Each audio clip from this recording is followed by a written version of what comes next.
అయ్యగారు పొయ్యి వెలిగించండి. ఇవన్నీ డ్రై ఫ్రై. పల్లీలు,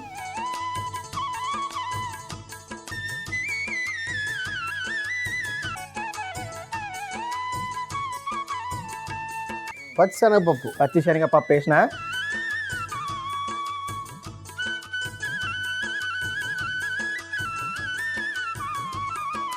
పల్లి వేసేవు, పచ్చిశనగపప్పు వేసేవు. ఇప్పుడు ధనియాలు, జీలకర్ర,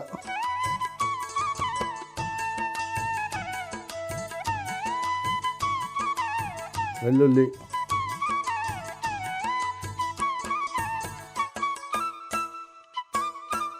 ఎండుమిరపకాయలు,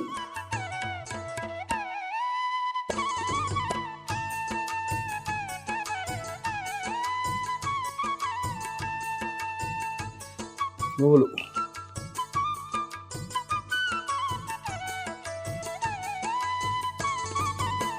అల్లం వేసి పొయ్యి కట్టే.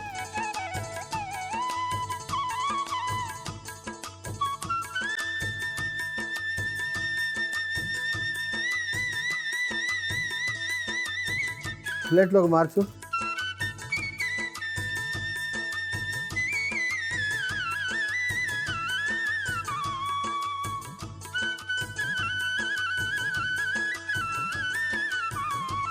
పక్కన పెట్టి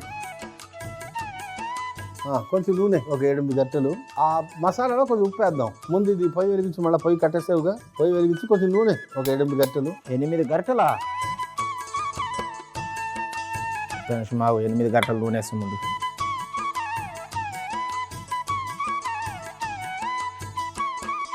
కొంచెం ఉప్పు వేసి. ఎంత వేయాలా? 1.5 చెంచా.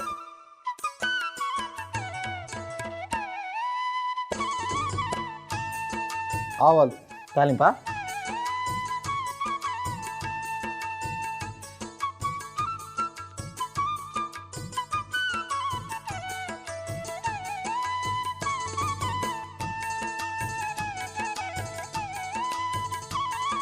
పసుపా?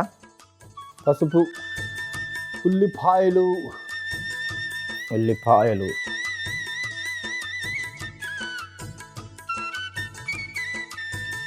మంట తక్కువ వేస్తున్నా. మంచిదిగా. ఒక 1/2 చెంచా ఉప్పు కలిపేసి కరివేపాకు వేసి.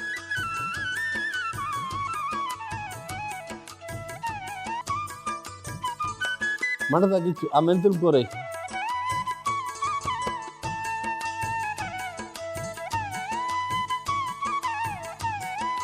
వెళ్ళి అది ముద్ద చేసుకునిరా. నేను ఈ లోపల వంకాయలు తరిగి పెడతా. ఇటొక ఘాటు, అటొక ఘాటు. నువ్వు తెచ్చిన ముద్ద ఇందులో వేసి కూర్చడమే.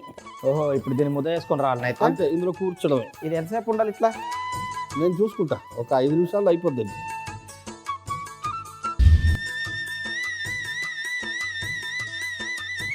ఇదిగో, ఓకే, నువ్వు చెప్పినట్టే. కొంచెం ఒక్కొక్క వంకాయలో కూర్చో.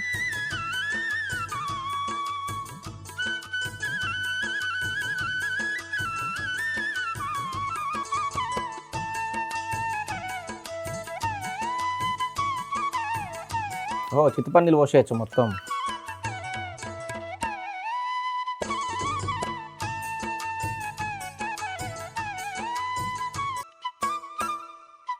బెల్లం పొడి, అక్కడే కలపాలి. ఓకే.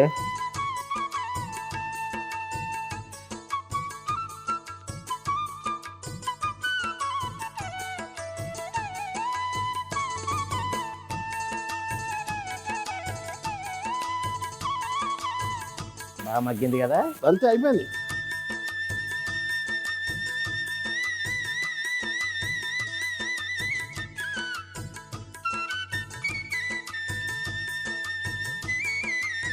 ఆడగిన్నెలోకి మార్చి.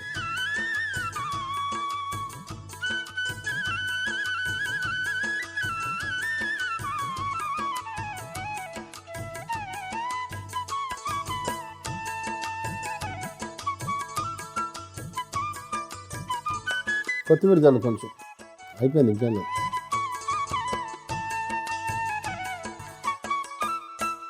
మెంతి కూర గుత్తి వంకాయ ఎలా తయారు చేస్తావు? మెంతి కూర గుత్తి వంకాయ ఎలా తయారు చేస్తానంటే ముందుగా మూకుడు పెట్టి పల్లీలు, పచ్చిశనగపప్పు, ధనియాలు, జీలకర్ర, వెల్లుల్లి, ఎండుమిరపకాయలు, నువ్వులు వేసి వేయించి అందులోనే అల్లం, ఉప్పు కూడా వేసి పొడి చేసుకుని పక్కన పెట్టుకోవాలి. ఇప్పుడు అదే మూకుడులో నూనె వేసి ఆవాలు, పసుపు, ఉల్లిపాయ ముక్కలు, ఉప్పు, కరివేపాకు వేసి బాగా కలుపుకొని మెంతి కూర కూడా వేసి కలిపి ఘాట్లు పెట్టిన వంకాయల్లో మనం ముందుగా తయారు చేసుకున్న మసాలాలను కూర్చి మెంతాకు మిశ్రమంలో వేసి 20 నిమిషాలు మగ్గించి చివరగా బెల్లం పొడి వేసి బాగా కలిపి ఒక గిన్నెలోకి తీసుకొని పైనుంచి కొత్తిమీర చల్లుకుంటే మెంతి కూర గుత్తి వంకాయ రెడీ.